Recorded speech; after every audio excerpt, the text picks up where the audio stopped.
नमस्कार छात्रों,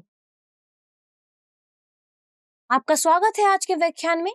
आज हम जैव प्रक्रम का तीसरा भाग पढ़ेंगे, जिसमें हम एनसीईआरटी के अनुभाग 5.2.2 और 5.2.3 को विस्तार में समझेंगे। यह है अस्वीकरण।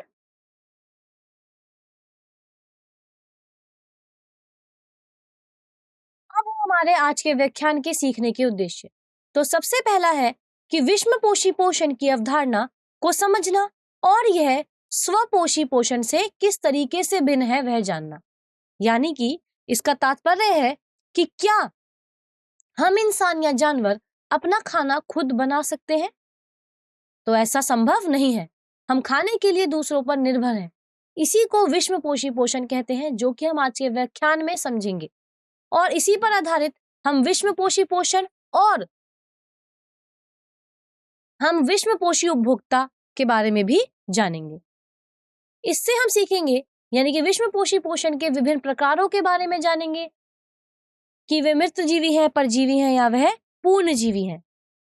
और हम इसमें पशुओं और कवक जैसे विषमपोषी में पोषण के बारे में भी जानेंगे। और फिर हम अमीबा और पैरामीशियम में पोषक तत्वों के विखंडन और अवशोषण में पाचन तंत्र की भूमिका की व्याख्या करेंगे। यानी कि इसमें हम जानेंगे कि अमीबा और पैरामीशियम अपने पाचन तंत्र के माध्यम से पोषक तत्व कैसे अवशोषित करता है। देखिए, यह है आपके आज के विज्ञान के लिए अनुक्रमणिका। सबसे पहले है विषमपोषी पोषण, जो कि 5.2.2 है। फिर हम चर्चा करेंगे 5.2.3 पर, यानी कि जीवन अपना पोषण कैसे प्राप्त करते हैं। तो यानी कि अगले चरण में हम सीखेंगे कि जीव विभिन्न तरीकों से अपना पोषण कैसे प्राप्त करते हैं। और फिर हम सारांश में इस सब का निष्कर्ष निकालेंगे। एनसीईआरटी पर आधारित कुछ प्रश्न पर चर्चा करेंगे, मुख्य बिंदु देखेंगे और फिर अंत में हम आपको कुछ रोचक प्रश्न देंगे, जो कि इन्हीं 5.2.2 और 5.2.3 पर आधारित होंगे। तो ये शुरू करते हैं अपना व्याख्यान। सबसे पहला है आपके सामने पोषण, जिसमें हम जानेंगे कि विषमपोषी पोषण क्या होता है। देखिए, जीव अपना भोजन स्वयं नहीं बना सकते हैं। मतलब कि पौधे प्रकाश संश्लेषण के माध्यम से अपना भोजन स्वयं बनाते हैं, परंतु हम जैसे जीव उन्हीं पर निर्भर रहते हैं भोजन के लिए। अब जीव अन्य जीवों या उनके उत्पादों पर उपभोग करके कार्बनिक पोषण तत्व प्राप्त करना चाहते हैं। यानी कि जीव दूसरों को खाकर या उनके उत्पादों को खाकर पोषक तत्व प्राप्त करते हैं। पोषण के तरीके खाद्य पदार्थ के प्रकार और उपलब्ध सामग्री के अनुसार बदलते रहते हैं।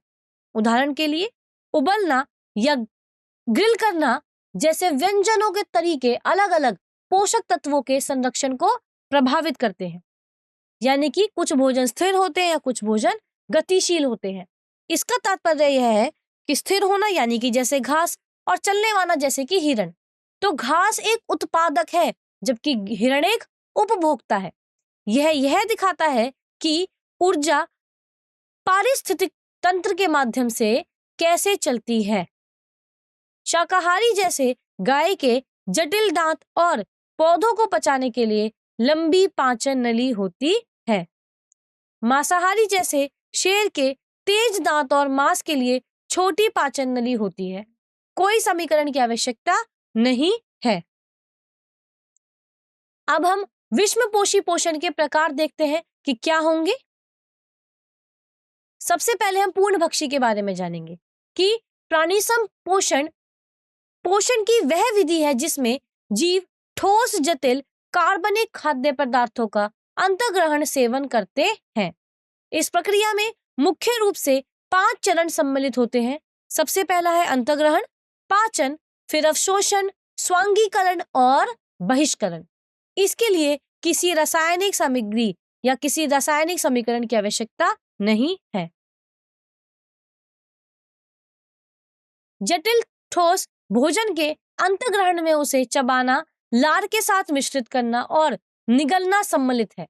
यह प्रक्रिया मुख गुहा से ही पाचन का आरंभ कर देती है। इसके लिए किसी रासायनिक समीकरण की आवश्यकता नहीं है। पाचन शरीर के अंदर होता है, यानी कि पाचन की क्रिया शरीर के आंतरिक भाग में संपन्न होती है। भोजन का विखंडन आमाशय और श्रुदांत्र यानी कि छोटी आंत में किण्वनों और अम्लों द्वारा किया जाता है। इसके पश्चात पचे हुए पोषक तत्व रक्त प्रवाह में अवशोषित कर लिए जाते हैं। ठोस भोजन का अंतर्ग्रहण मुख के माध्यम से जटिल पदार्थों को शरीर के भीतर ग्रहण करने की एक जैविक प्रक्रिया है। इस प्रक्रिया का आरंभ भोजन को चबाने तथा उसे लार के साथ मिश्रित करने से होता है, जो मुख गुहा से ही पाचन की क्रिया को सक्रिय कर देता है। इस चरण के विवरण हेतु किसी रासायनिक हम जब जानेंगे तो अभी आपको किसी रासायनिक समीकरण को जानने की आवश्यकता नहीं है। फिर हम जाएंगे कि भोजन आंतरिक रूप से टूटता है, यानी कि मानव शरीर में भोजन का विखंडन पाचन प्रक्रिया के माध्यम से आंतरिक रूप से संपन्न होता है। आमाशय और छोटी आंत में मौजूद किण्वन भोजन को रासायनिक रूप से सरल पोषक तत्वों में परिवर्तित कर देते हैं। यह प्रक्रिया अधिकांश जानवरों में होती है। यह जीवित रहने के लिए अत्यंत आवश्यक है। तो पाचन में मुख्य 5 चरण शामिल होते हैं। कौन कौन से? सबसे पहला अंतःग्रहण, फिर पाचन, फिर अवशोषण, फिर समायोजन और अपमार्जन।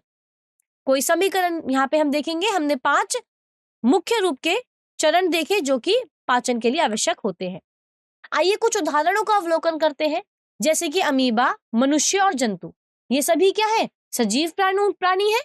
अब अमीबा एक कोशिकीय जीव है, जबकि मनुष्य और अन्य जंतु बहुकोशिकीय जीव होते हैं। इन सभी को पोषण के लिए भोजन की आवश्यकता होती है। ये वृद्धि करते हैं और अपने वंश की निरंतरता के लिए प्रजनन करते हैं। इस विवरण के लिए किसी समीकरण की आवश्यकता नहीं है। तो आप यह चित्र देख सकते हैं जिसमें आपको शेर दिखाया गया है, जो कि एक पूर्णभक्षी जंतु है। अब हम बात करेंगे विश्वपोषी जीव जो कि दूसरे पर निर्भर करते हैं। तो अब हम बात करेंगे कि जो ये निर्भरता है इसके पहले प्रकार के। सबसे पहली प्रकार क्या है? मृतजीवी पोषण। तो मृतजीवी पोषण क्या है? जैसे कि आप कवक आदि देखेंगे, वहां पर कुछ इस तरीके के जीव पाए जाते हैं। हमारे आसपास कवक जैसे जीव पाए जाते हैं। यह भोजन की एक ऐसी विधि है, यह ऐसी विधि का वर्णन करता है जहां जीव मृत और सड़ते कार्बनिक पदार्थ से पोषक तत्व प्राप्त करते हैं। मृत और क्षयकारी कार्बनिक पदार्थ पर भोजन प्राप्त करना, यानी कि जैसे कि आप देखते हैं कि जंगल में कभी एक पत्ता अगर टूटकर गिर गया तो या कोई जानवर मर गया तो कुछ दिनों बाद वह गायब हो जाते हैं या मिट्टी में मिल जाते हैं। मुख्य बात क्या है यहाँ पे? मुख्य बात यह है कि वह मिट्टी में मिल जाते हैं, मतलब कि कुछ दिनों बाद वे गायब हो जाते हैं। तो उन्हें कौन खाता है या वो किस तरीके से गायब हुए? तो इस सब का उत्तर है मृतजीवी, यानी कि ये जीव अपना भोजन उन चीजों से लेते हैं जो मृत है और सड़ रही है। इसीलिए प्रकृति के सफाई कर्मी कहलाते हैं। अब इस काम को करने में सबसे आगे होते हैं कवक जैसे कि फफूंदी। इन्हें जब भी कोई मरा हुआ या सड़ता हुआ सामान जैसे गली रोटी, पुरानी लकड़ी या मरे हुए जानवरों के अवशेष मिलते हैं तो ये उस पर बैठ जाते हैं और पोषण लेना शुरू कर देते हैं। ये कवक हमारे जैसे मुंह का इस्तेमाल नहीं करते। ये अपने शरीर के कुछ खास या अपने शरीर से कुछ खास रसायन बाहर निकालते हैं जिन्हें हम एंजाइम कहते हैं। क्या कहते हैं? किण्वन कहते हैं। ये किण्वक उस बड़े और जटिल भोजन को बाहर ही छोटे सरल टुकड़ों में तोड़ देते हैं, जैसे हम चीजों को छोटे छोटे भागों में तोड़ते हैं। तो कुछ कवक टूटे हुए पोषक तत्वों को अवशोषित करते हैं, यानी कि भोजन एक बार टूटकर या पचकर सरल तरल रूप में आ गया है तो अब कवक क्या करते हैं? वे बस आराम से उन टूटे हुए पोषक तत्वों को अपने शरीर की सतह से सोख लेते हैं। उन्हें मेहनत करनी नहीं पड़ती क्योंकि पाचन पहले ही बाहर हो चुका है। अब यह प्रक्रिया जिसमें पाचन जीव के शरीर के बाहर होता है और फिर अवशोषण होता है, यानी कि बाह्य पाचन के रूप में जानी जाती है। यही सबसे बड़ा अंतर है। हमारे अंदर पाचन पेट के अंदर होता है, लेकिन मृत जीवियों में भोजन का पाचन शरीर के बाहर ही होता है। यह इनकी पोषण की सबसे खास बात है। इसके उदाहरण याद रखना बहुत ही आसान है। पहला है रोटी की कवक, यानी कि जो फफूंदी आपकी पुरानी ब्रेड पर लग जाती है। फिर आता है आपका यीस्ट, यानी कि जिसे इडली, डोसा या पाव पर बनती है। फिर आते हैं मशरूम, जिन्हें हम खाते हैं और जो सड़ी लकड़ी पर उगते हैं। ये सभी मृत जीवी पोषण का उपयोग करते हैं। आप इस चित्र में भी कवक के उदाहरण देख सकते हैं, जहां पर यीस्ट, फफूंद और मशरूम दिखाए गए हैं। हम आगे बढ़ते हैं और विषपोषी पोषण के विभिन्न प्रकार को जानते हैं। तो अगला प्रकार है आपके सामने परजीवी। देखिए, परजीवी का मतलब क्या है, कैसे समझते हैं। देखिए, हम पोषण के दूसरे प्रकार के बारे में बात कर रहे हैं। ये थोड़ा सा बाकी सभी से अलग है। तो जब एक जीवित परपोषी से पोषण प्राप्त करना, अक्सर उसे हानि पहुंचाना। देखिए, इसका मतलब क्या है। इसका मतलब है कि परजीवी पोषण में एक जीव, जिसे परजीवी कहते हैं, किसी दूसरे जीवित जीव, जिसे परपोषी या कहते हैं, के शरीर पर रहता है या उसके अंदर रहता है। तो सबसे महत्वपूर्ण बात यह है कि परजीवी चुपचाप परपोषी से खाना चुराता है और अक्सर उसे नुकसान भी पहुंचाता है। यह एक बिन बुलाए मेहमान की तरह है, जो कि आपके घर में रहता है और आपका खाना खा जाता है। यानी कि परजीवी का मुख्य काम है परपोषी का शोषण करना। वे अपने शिकार से बलपूर्वक या चालाकी से पोषण प्राप्त करते हैं। खुद कोई मेहनत नहीं करते, वे बस तैयार भोजन लेते हैं। इन परजीवियों के पास भोजन चुराने के लिए कुछ खास औजार होते हैं। ये औजार उन्हें अपने शिकार के शरीर से सीधा पोषक तत्व खोजने में मदद करते हैं। परपोषी द्रव्य को प्राप्त करने के लिए चूषक या भोजन करने वाली संरचनाएं, यानी कि कुछ परजीवी अपने परपोषी से पोषक तत्व प्राप्त करने के लिए विशिष्ट अंगों जैसे चूषकों या सुईनुमा मुखांगों का उपयोग करते हैं। ये संरचनाएं उन्हें परपोषी के शरीर से रक्त या अन्य तरल पदार्थ सीधे अवशोषित करने में सहायता करती हैं।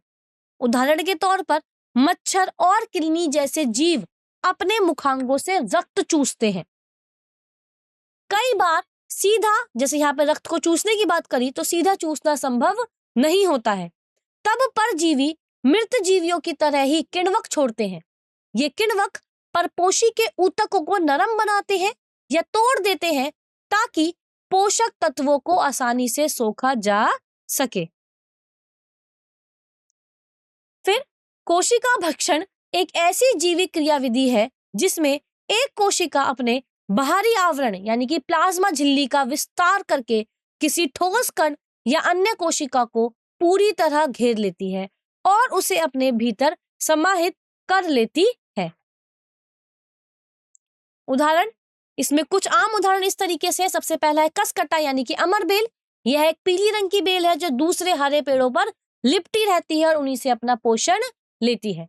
फिर आता है टिक, जो कि जानवरों के शरीर पर चिपके होते छोटे कीड़े होते हैं और खून चूसते रहते हैं। फिर आते हैं जू, जो कि हमारे सिर में रहकर खून चूसती हैं। तो यहाँ आपके सामने चित्र दिया गया है, जहां पर आप देख सकते हैं। पहले चित्र में आप देखेंगे कि प्लेटीहेल्मिन्थीज, जो कि चिपटे कर्मी होते हैं, उनके उदाहरण दिए गए हैं।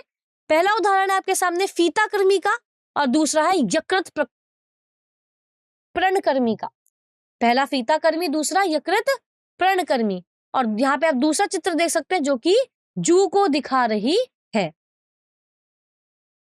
अब हम आगे बढ़ते हैं और जानते हैं कि जीव अपना पोषण किस तरीके से प्राप्त करते हैं। तो सबसे पहले अब जब हम बात करने वाले हैं, अब वो हम कर रहे हैं शाकाहारी, यानी कि शाकाहारी जीव अपना पोषण किस तरीके से प्राप्त करते हैं। तो यह अपना जीवन मुख्य रूप से पादप पदार्थों के अंतर्ग्रहण द्वारा प्राप्त करते हैं। वे पादपों में विद्यमान सेलुलोज के पाचन हेतु विशिष्ट रूप से अनुकूलित होते हैं। प्रायः इनके पास दीर्घ आहार नाल और किण्वन कक्ष होते हैं, जहां सूक्ष्म जीवी सेलुलोज के अपघटन में सहायता करते हैं। यह संरचनात्मक विशेषता उन्हें पादप ऊतकों से पोषक तत्वों को कुशलतापूर्वक निष्कर्षित करने में सक्षम बनाती है। हम बात कर रहे हैं मुख्य रूप से पादप सामग्री के बारे में। तो शाकाहारी वे जीव है जिनका आहार मुख्य रूप से पादप आधारित होता है। मांसाहारियों अथवा सर्वहारियों की तुलना में इनकी पाचन प्रणाली अत्यधिक जटिल होती है, ताकि ये पादप ऊतकों के कठोर अवयवों का पाचन कर सके। पादप पदार्थों विशेष रूप से सेलुलोज का चयापचय और पाचन यानी कि शाकाहारी जीवों के लिए एक प्रमुख जीवन चुनौती है। देखिए, सेलुलोज के अपघटन हेतु कई चरने वाले जीवों में सहजीवी आंत्र सूक्ष्मजीवी विद्यमान होते हैं। ये मुख्य रूप से जीवाणु और प्रोटोजोआ होते हैं जो सेलुलोज को तोड़ने में सहायता करते हैं। इन जीवों की आहार नाल सामान्यतः अत्यधिक लंबी होती है और इसमें विशिष्ट किण्वन कक्ष होते हैं जो इन सूक्ष्मजीवी द्वारा सेलुलोज के किण्वन एवं पाचन की प्रक्रिया को सुलभ बनाते हैं।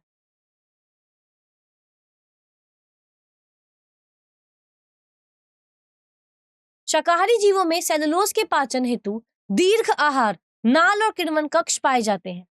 ये कक्ष जैसे कि र्यूमन या सीकम सहजीवी जीवाणु और अन्य सूक्ष्म जीवों को आश्रय प्रदान करते हैं। ये सूक्ष्म जीव सेलुलोज किण्वन का स्राव करते हैं जैसे या जिसका संश्लेषण शाकाहारी जीव स्वयं करने में अक्षम होते हैं, ताकि किण्वन की प्रक्रिया द्वारा सेलुलोज का अपघटन किया जा सके। लंबी आहार नाल पादप पदार्थों को तंत्र में अधिक समय तक बनाए रखती है, जिससे सूक्ष्म जीवों को पोषक तत्वों के पूर्ण निष्कर्षण हेतु जटिल रेशों को तोड़ने का पर्याप्त अवसर मिलता है। तो आप यह चित्र में देख सकते हैं कि शाकाहारी जीव दिखाए गए हैं जो कि मुख्य रूप से पौधों के पदार्थों का सेवन करते हैं, जैसे कि गाय, घोड़ा, हाथी, तोता, कोयला, कोआ, गधा, कंगारू आदि जानवर आप इस चित्र में देख सकते हैं।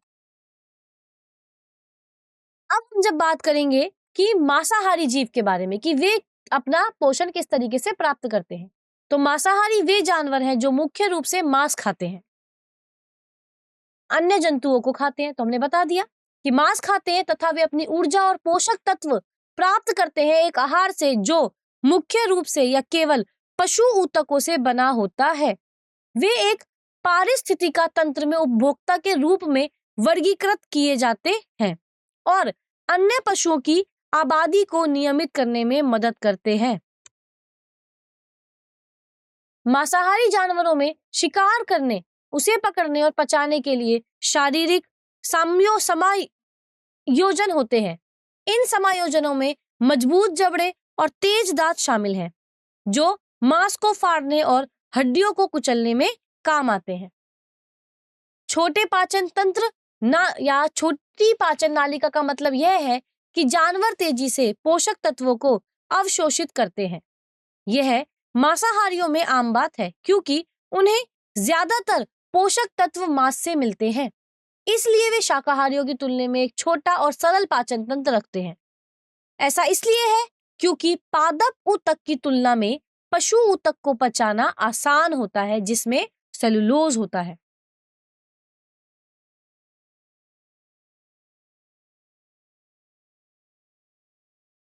तो यहाँ पर आप चित्र देख सकते हैं जहां पर मांसाहारी प्राणियों को दिखाया गया है, जैसे कि भेड़िया, शेर, मगरमच्छ, बाघ, सांप, मेंढक आदि।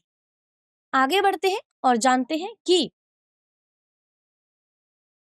सर्वाहारी अपना भोजन कैसे प्राप्त करते हैं।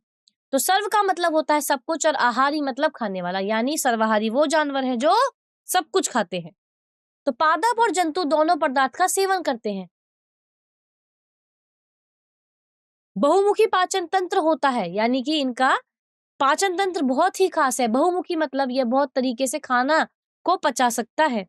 हमने देखा था कि शाकाहारियों का पेट घास पचाने के लिए अलग बना होता है और मांसाहारियों का पेट मांस पचाने के लिए अलग बना होता है, लेकिन सर्वाहारी का पेट इस तरीके से बनाया जाता है कि वह दोनों तरह से खाने यानी कि पौधे और मांस को आसानी से पचा ले। उनके पेट में ऐसे किण्वक होते हैं जो हर तरह से भोजन के पोषक तत्वों को निकाल सकते हैं। शाकाहारी और मांसाहारी दोनों के गुण। इसका मतलब है कि सर्वाहारी जीवन में शाकाहारी और मांसाहारी दोनों की कुछ विशेषताएं होती हैं। जैसे उनके दांत देखिए, सामने के दांत कृंतक काटने और कुतरने के लिए होते हैं, पौधों के काम आते हैं, और पीछे के दांत चर्वणक और भेदक मांस को फाड़ने और चबाने के लिए नुकीले होते हैं। वे दोनों दुनिया के सर्वश्रेष्ठ गुणों को मिलाकर बने हैं, जिससे वे किसी भी पर्यावरण में जीवित रह सके जहां भोजन के दोनों स्रोत उपलब्ध हों। तो यहाँ पर आप देख सकते हैं सर्वाहारी के उदाहरण दिए गए हैं, जैसे कुत्ता, बिल्ली, कौआ, सुअर, मुर्गी, चूहा, मोर, चींटी, गिलहरी और तिलचट्टा। अब हम आगे बढ़ते हैं और बात करते हैं कि आगे हम देखते हैं कि किस तरीके से अपरदभक्षी अपना भोजन प्राप्त करते हैं। तो वे पोषक तत्वों के पुनर्चक्रण में मदद करते हैं, जैसे कि केचुए होते हैं। देखिए, जानते हैं इनके बारे में कि मृत कार्बनिक पदार्थ का भोजन करते हैं।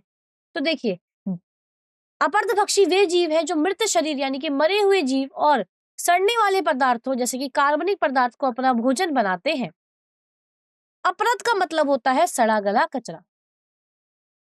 ये सड़े गले पदार्थ बहुत सख्त होते हैं। इन्हें पचाने के लिए इन जीवों के शरीर के अंदर छोटे छोटे सूक्ष्म जीव रहते हैं, जिन्हें हम सहजीव कहते हैं। सहजीवी का मतलब है जो साथ मिलकर काम करते हैं। अपरदभक्षी इन सूक्ष्म जीवों को अपने पेट में रहने की जगह देते हैं और बदले में ये सूक्ष्म जीव उन जटिल पदार्थों को विघटित यानी छोटे छोटे टुकड़ों में तोड़कर पचाने में मदद करते हैं। यह सबसे महत्वपूर्ण बिंदु है कि अगर ये जीव नहीं होते तो पूरी दुनिया कचरे के ढेर में बदल जाती, क्योंकि ये जीव मृत पदार्थों को खाते और पचाते हैं, तो ये उन पदार्थों के अंदर दबे पोषक तत्वों को वापस मिट्टी में मिला देते हैं। इसे पोषक तत्व चक्रण कहते हैं। मिट्टी में ये पोषक तत्व फिर से नए पौधों को मिलते हैं और जीवन का चक्र चलता रहता है। इसलिए ये जीव प्रकृति के सबसे बड़े पुनर्चक्रण करता है। तो यहाँ पर आप देख सकते हैं अपरदभक्षी जीवों के कुछ उदाहरण दिए गए हैं, जो कि है केचुए, कवक, भृंग, गुटिका मृतकुण, बिलकारी बग आदि दिए गए हैं। तो अब हम आगे बढ़ते हैं और अब हम बात करेंगे अमीबा में पोषण की। तो देखिए, यह अमीबा इतना छोटा होता है कि इसे हम अपनी नग्न आंखों से भी नहीं देख सकते हैं। तो आइए हम इसके बारे में जानते हैं कि यह अपना पोषण किस तरीके से प्राप्त करता है। तो क्या होता है, एक एकल कोशिका वाले जीव अपनी पूरी सतह से भोजन अवशोषित कर सकते हैं। देखिए, अमीबा एक ही कोशिका से बना होता है। इसका पूरा शरीर ही इसका मुख है। यह अपनी कोशिका की बाहरी सतह से हम बोलना चाहते हैं कि यह अपनी कोशिका की बाहरी सतह से कहीं से भी भोजन के कणों को सोख सकता है या पकड़ सकता है। तो अमीबा परपोषी होता है, यानी कि जैसे भोजन अपना खाना खुद बनाते हैं, अमीबा वैसा नहीं करता है। वह अपने भोजन के लिए दूसरे जीवों पर निर्भर रहता है, इसलिए इसे परपोषी जीव कहा जाता है। अब आप सोचेंगे कि अमीबा खाता क्या है। वह अपने से भी छोटे सूक्ष्म जीवों जैसे जीवाणु, शैवाल और पानी में तैरने वाले कार्बनिक मलबे यानी कचरे को खाता है। यह सबसे जादुई हिस्सा है कि जब अमीबा को अपने पास भोजन का कोई कण दिखता है तो वह अपने शरीर से उंगली जैसे उभार निकालता है। इन्हें कूटपाद या नकली पैर कहते हैं। अमीबा इन कूटपादों की मदद से भोजन को धीरे धीरे चारों ओर से घेरना शुरू कर देता है। जैसे ही कूटपाद भोजन को पूरी तरह से घेर लेता है, वे आपस में जुड़ जाते हैं और एक छोटी सी थैली बन जाती है। इस थैली को हम खाद्य धानी कहते हैं। क्या बोलते हैं? खाद्य धानी। अमीबा का यह एक तरह का अस्थायी पेट है। इसी थैली के अंदर पाचन रस खाने को पचाता है और जिससे अमीबा को ऊर्जा मिलती है। तो अमीबा के पोषण की प्रक्रिया मुख्य रूप से भक्षण के माध्यम से होती है। इस प्रक्रिया में अमीबा भोजन कण को पकड़ने के लिए अपनी कोशिका झिल्ली से अस्थायी संरचनाएं बनाता है, जिसे हम कूटपाद कहते हैं। इसे और भी विस्तार में हम अब जानेंगे। देखिए, यहाँ पर हम क्या कर रहे हैं, अमीबा के पोषण की ही बात कर रहे हैं। तो ये 4 मुख्य चरणों में बांटा गया है। सबसे पहले अगर हम बात करें तो होता है भक्षण, यानी कि अमीबा के पास खाना चबाने के लिए दांत नहीं होते, वह भोजन के कण को सीधे निगल लेते हैं। इस निगलने की वैज्ञानिक प्रक्रिया को भक्षण कहते हैं। जैसे ही वह भोजन को घेरता है, उसके शरीर के अंदर एक छोटी सी थैली बन जाती है, जिसे खाद्य रिक्तिका कहते हैं। आप इसे अमीबा का अस्थायी पेट भी मान सकते हैं। इसके बाद आता है पाचन। अब जब पाचन की बात करें तो भोजन पेट के अंदर जा चुका है, तो अब क्या होगा, अमीबा के शरीर से कुछ खाद्य रसायन, जिन्हें हम किण्वक कहते हैं, इस थैली के अंदर जाते हैं। ये किण्वक जटिल भोजन को छोटे छोटे और सरल टुकड़ों में विघटित कर देता है, ताकि शरीर उसे इस्तेमाल कर सके। फिर अवशोषण की अगर हम बात करें तो जब भोजन पच जाता है तो उसमें मौजूद जरूरी पोषक तत्व थैली से निकलकर पूरे अमीबा के शरीर यानी कोशिका द्रव्य में फैल जाते हैं। यही वह ऊर्जा है जिससे अमीबा बड़ा होता है और अपने काम करता है। तो जैसे हम खाना खाने के बाद बेकार कचरे को शरीर से बाहर निकाल देते हैं, अमीबा भी वैसे ही कार्य करता है। जो हिस्सा पच नहीं पाता वह कचरा बन जाता है। अमीबा अपनी कोशिका की झिल्ली को एक तरफ से खोलता है और इस कचरे को बाहर धकेल देता है। इस प्रक्रिया को बहिष्करण कहते हैं। तो अमीबा में पोषण की प्रक्रिया मुख्य रूप से भक्षण के माध्यम से होती है। तो इस चित्र से आप समझ सकते हैं कि अमीबा भोजन के कणों को पकड़ने के लिए अपनी कोशिका झिल्ली से अस्थायी संरचना बनाता है, जिसे हम कूटपाद कहते हैं।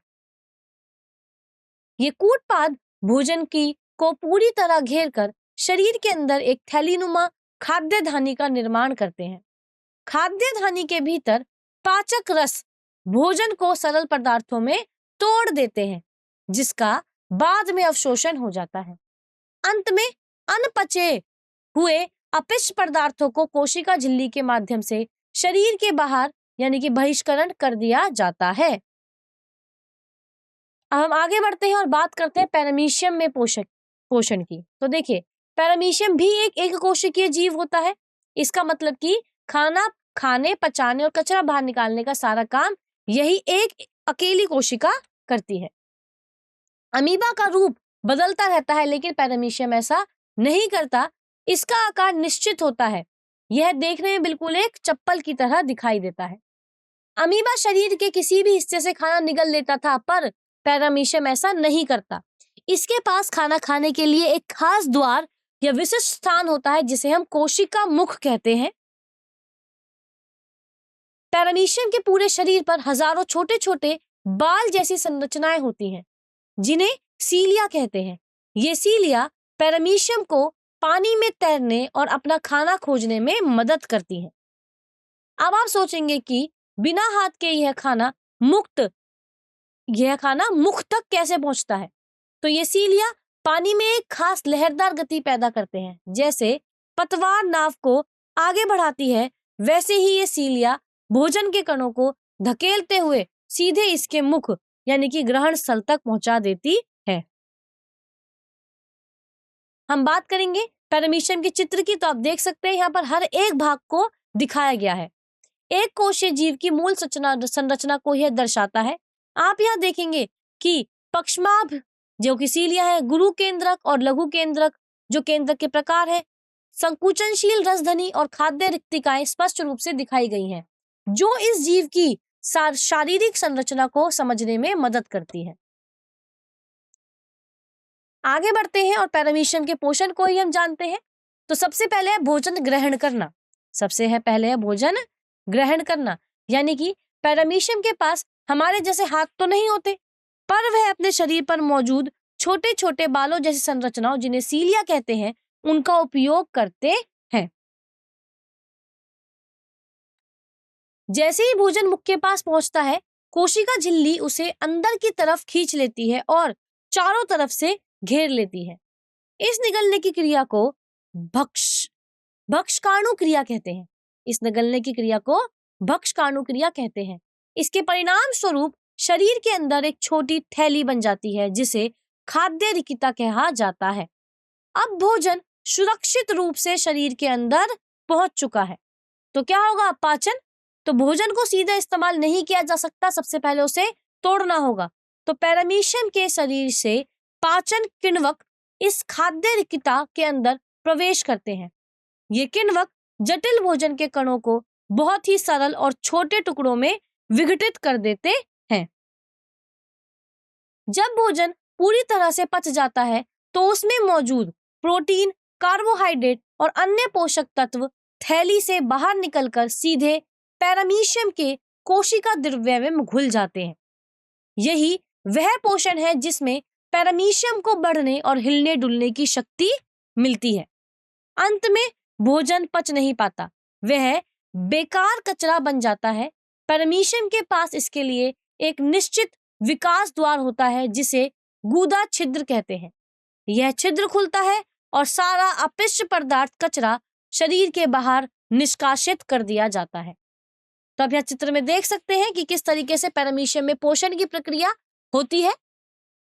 यह जीव अपने शरीर पर मौजूद पक्षमाभ की सहायता से भोजन कणों को मुख जांच तक की ओर धकेलता है। भोजन कोशिका मुख से शरीर के अंदर प्रवेश करता है और एक थैलीनुमा खाद्य रिक्ता बनाता है। इस रिक्ता के अंदर भोजन का पाचन होता है और पोषक तत्व कोशिका द्रव्य में अवशोषित हो जाते हैं। अंत में अनपचा हुआ अपशिष्ट पदार्थ गुदा छिद्र के माध्यम से शरीर से बाहर निकाल दिया जाता है। तो यह था पैरामीशियम का पोषण। तो अब हम आज के व्याख्यान का सारांश जान लेते हैं। सबसे पहले हमने क्या जाना था कि जीव अपने वातावरण और भोजन के प्रकार, जैसे घास जो स्थिर है या हिरण जो गतिशील है, उसके अनुसार अपनी भोजन प्राप्त करने की विधि को चुनते हैं। फिर हमने जाना था कि विभिन्न जीवों में उनके खाद्य स्रोत के आधार पर विशिष्ट भक्षण उपकरण होते हैं। उदाहरण के लिए गाय के दांत घास चबाने के लिए चपटे होते हैं, जबकि शेर के दांत मांस को फाड़ने के लिए नुकीले होते हैं।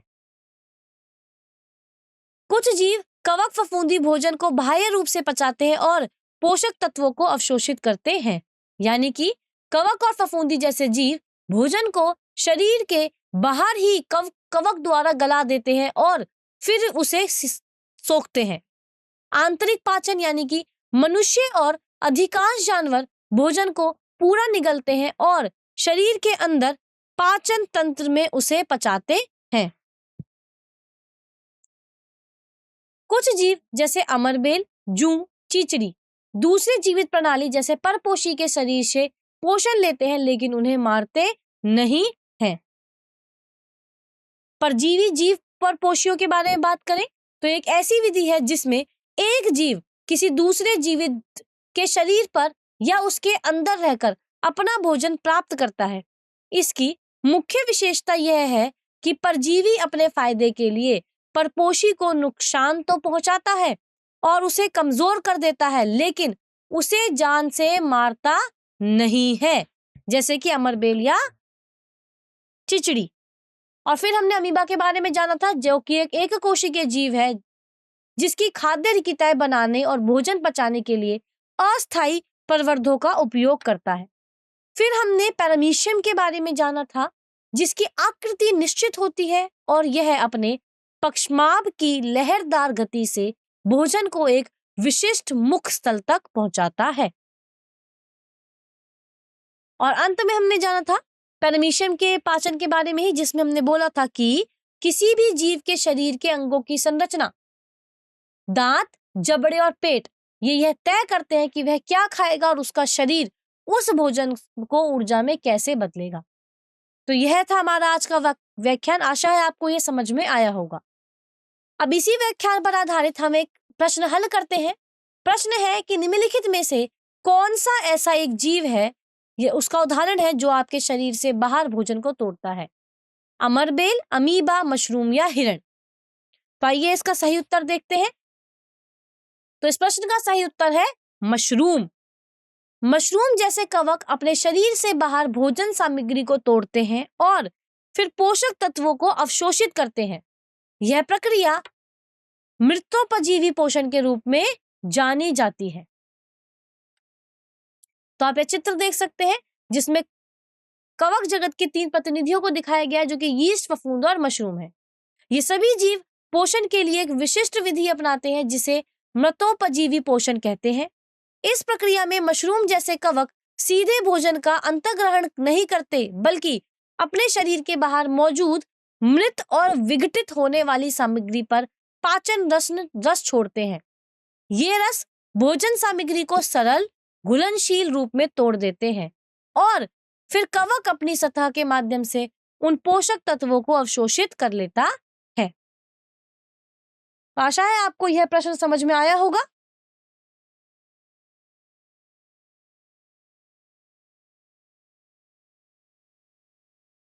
अब हम एक और प्रश्न देखते हैं, जो कि आपको समझाना है कि क्यों पाचन तंत्रों की जटिलता जीव की जटिलता के साथ बढ़ती जाती है। उदाहरण का उपयोग करते हुए आपको यह बताना है। तो यह है आपका एनसीईआरटी अनुभाग 5.2.3। तो आइए इसका उत्तर देखते हैं।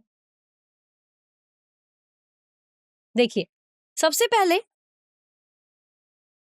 जैसे जैसे जीव जटिल होते जाते हैं, यानी कि विकसित होते जाते हैं, तो वे विशिष्ट कार्यों के लिए विशेष भाग भी विकसित कर लेते हैं, यानी कि उनके शरीर में हर काम के लिए अलग अलग विशेष भाग या अंग बना लिए जाते हैं। सांस लेने के लिए अलग अलग अंग, चलने के लिए अलग और खाना पचाने के लिए बिल्कुल अलग अंग होते हैं। अमीबा जैसे एक कोशिकीय जीव की अगर आप बात करें, तो वो उन्हें किसी जटिल मशीन की आवश्यकता नहीं होती जिससे वे अपना खाना पचाएं। वे अपने शरीर को किसी भी जगह से खाना पकड़ते हैं और सोख सकते हैं। उसके लिए पूरे शरीर में उनका मुंह और पेट होता है। लेकिन जैसे जैसे बड़े हुए जीव, या जैसे कि हम इंसान, गाय या शेर, उनके शरीर की हर कोशिका सीधे भोजन के संपर्क में नहीं रह सकती, इसीलिए उन्हें एक समर्पित पाचन तंत्र की जरूरत पड़ती है। तो अब हमारे पास एक पूरी भोजन फैक्ट्री है जिसमें मुख, यानी कि मुंह, खाने की नली, पेट और आंतें शामिल होती हैं। और जब शरीर का खास हिस्सा केवल एक ही काम जैसे पाचन करता है, तो वह उस काम में दक्ष हो जाता है। इससे भोजन से ऊर्जा निकालना और आसान हो जाता है, समय कम लगता है और शरीर को बेहतर पोषण मिलता है। उदाहरण के लिए आप देख सकते हैं कि पैरामीशियम भी एक ही कोशिका होती है, लेकिन वह अमीबा से थोड़ा सा अधिक विशिष्ट होता है। यह विशिष्टता की शुरुआत दिखाता है कि अमीबा की तरह वह कहीं से भी भोजन नहीं खाता, बल्कि उसके पास खाना अंदर लेने के लिए एक तय जगह है। यह दिखाता है कि किसी या फिर कैसे छोटे जीवों में भी धीरे धीरे विशेष अंग बनना शुरू कर दिया था। तो आशा है आपको यह प्रश्न समझ में आया होगा।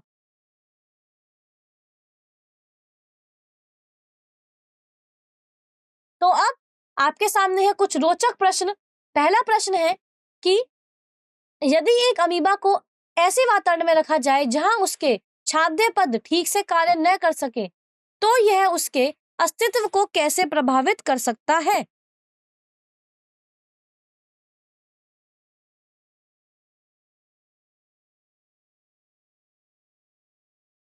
और दूसरा रोचक प्रश्न है कि यदि पैरामीशियम के पश्चमाभिका क्षतिग्रस्त हो जाए, तो उसकी भोजन ग्रहण करने की दक्षता कैसे प्रभावित होगी? तो यह आपको कुछ रोचक प्रश्न दिए गए हैं जिससे आप इन्हें खुद से हल करें और आप इन 2 रोचक प्रश्नों से इस पूरे व्याख्यान को आसानी से समझ भी पाएंगे। तो यही था हमारा आज का व्याख्यान। इसी के साथ मैं यह व्याख्यान यही समाप्त करती हूँ। आशा है आपको आज का पाठ समझ आया होगा। आप सभी का बहुत बहुत धन्यवाद। आप सभी का दिन शुभ हो।